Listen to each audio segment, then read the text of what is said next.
getting back to the defense, we'll do that coming up next. About the defensive line, how important is it for Oklahoma's defensive line to step up going into 2024? We'll discuss coming up next on Locked On Sooners.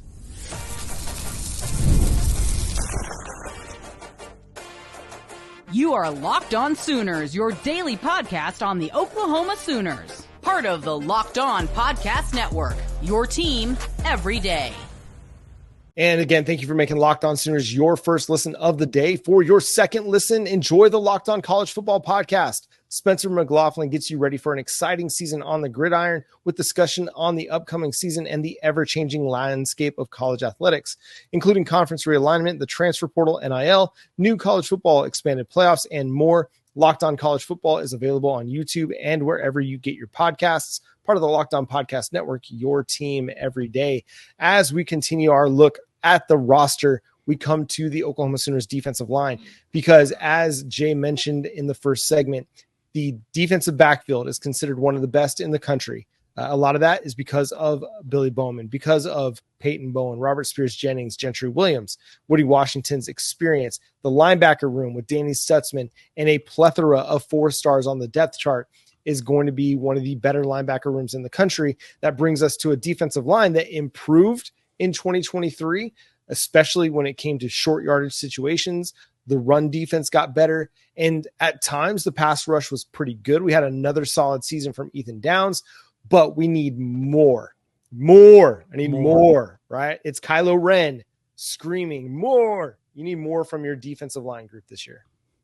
Yeah. In order for us to see the success that we want to see in defenses, we've got to see the defensive line do something. And I mean, that's from Dejon Terry and Dominic Williams getting a big push, and Jayden Jackson getting a massive push on the interior, as well as David Stone, all of those guys on the interior. And then your edges have to be able to get to the quarterback and really cause havoc. Now, it sounds like we're starting to see them evolve and grow as linemen. And if they can give us, they don't have to be even the top defensive line in the SEC, right? Or even in the country. But if they could be at least middle of the pack with as good as our linebacker room and our secondary is, we'll be just fine, especially because this Venables and Alley defense are so heavy on the performance of the linebacker room. That linebacker room is so experienced and prepared. I think they'll be able to make sure that the defense is lined up the way it needs to be and everything works out. We just need pressure on the quarterback. And I think that this year will probably be the year we'll finally get that. We won't have to worry about seeing a lot of max protect in the SEC because, they're narcissistic enough to believe that they can stop anybody without going to max protect. So all we got to do is attack and show them that they're wrong.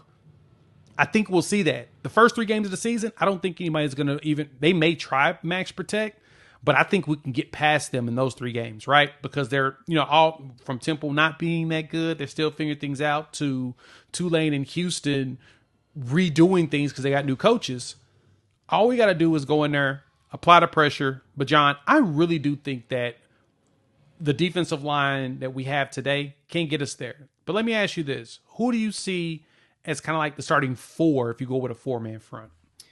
Yeah, 4-man front right now, I'd have to go with Ethan Downs at one of the defensive end spots. He's going to start. He is so good, both as a run defender and he's an improving pass rusher. He just makes too much sense.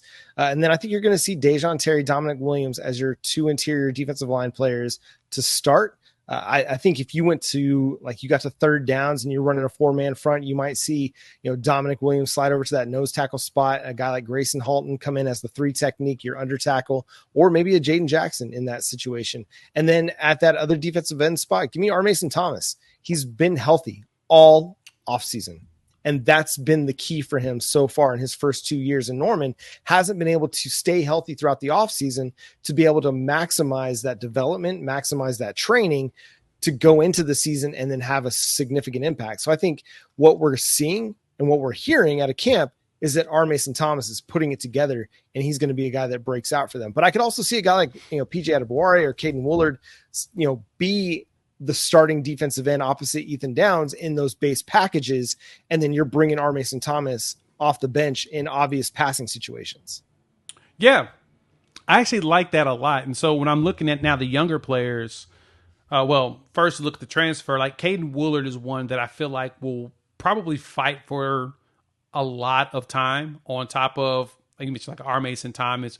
I'm ready to see if PJ is going to make that jump. He's probably the one that's the most questions are with, right? Coming in as a 5-star plus, the bigger thing that, that's been said about him is he just thinks too much, right? He just doesn't act with the natural instincts that you would have thought he had. It's more of he just outthinks himself on the play. He's freakishly athletic, and now he's at roughly 260 pounds. I know he said that he hates eating. I saw that tweet go out. I was cracking up. Me and John was talking about it in the green room about that. And how do you hate eating food? But when you have to go all clean, it does get hard. I mean, you can give me some Twinkies and some Ho-Hos, and I'm ding dongs. I'll tear up some Reese's peanut butter cups. But that's not the good weight that they want. They don't want you to be fat. They want you to be nice and lean. But he's growing, and so if he's got that 260 frame and he's still fast and explosive, him setting the edge is going to be nice. Now, one player that we've been hearing about is Danny Okoye. Oh my goodness. It sounds like everyone really loves him. Yeah, he's kind of become one of the media favorites, and for good reason. The dude, like PJ Adebawore, is freakishly athletic, but Danny is just fast. He's just really, really, really fast. And I think this is why you'll see maybe a guy like Adepoju Adebawore and maybe Danny Okoye relegated more to passing situations, third downs, third and longs, because it's really simple what you're expecting them to do in those situations. Go get the quarterback. Go get them. You're not having to read the run. You're not having to read the read option. You're not having to read the crashing lineman. You just go get the quarterback, and that's your only responsibility. When it's 3rd and 8+, I think you'll see those guys out there a lot.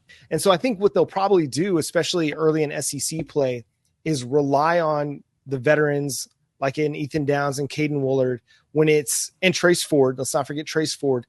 Yep. When it is first down, when it's second and 5 and under, 3rd and 5 and under, because those guys have the experience and the knowledge and the wisdom through experience to be able to maintain their keys and not get overextended getting after the quarterback.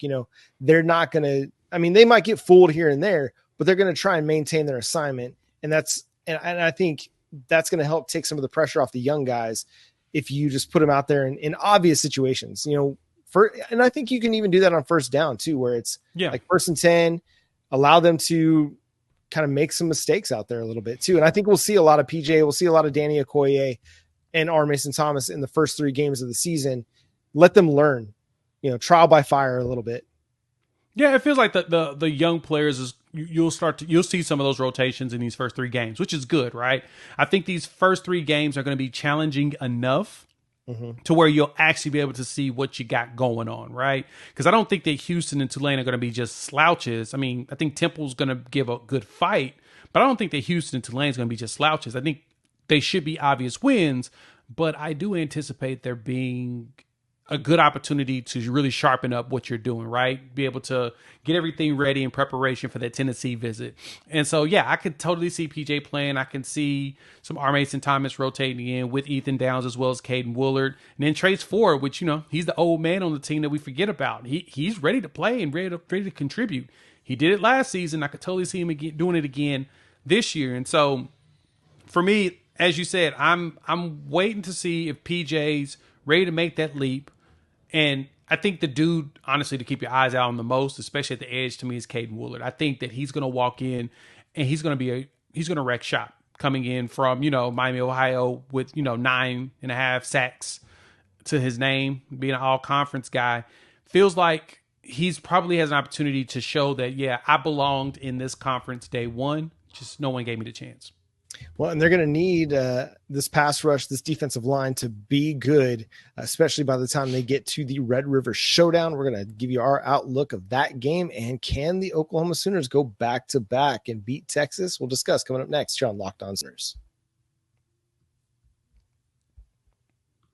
Passion, drive, and patience, the formula for winning championships, is also what keeps your ride or die alive. eBay Motors has everything you need to maintain your vehicle and level it up to peak performance. Superchargers, roof racks, exhaust kits, LED headlights, and more. Whether you're into speed, power, or style, eBay Motors has you covered. With over 122 million parts for your number one ride or die, you'll always find exactly what you're looking for. And with eBay Guaranteed Fit, your part is guaranteed to fit your ride every time or your money back. Because with eBay Motors, you're burning rubber, not cash. With all the parts you need at the prices you want, it's easy to make your car the MVP and bring home huge wins. Keep your ride or die alive at ebaymotors.com. Eligible items only. Exclusions apply. eBay Guaranteed Fit only available to U.S. customers.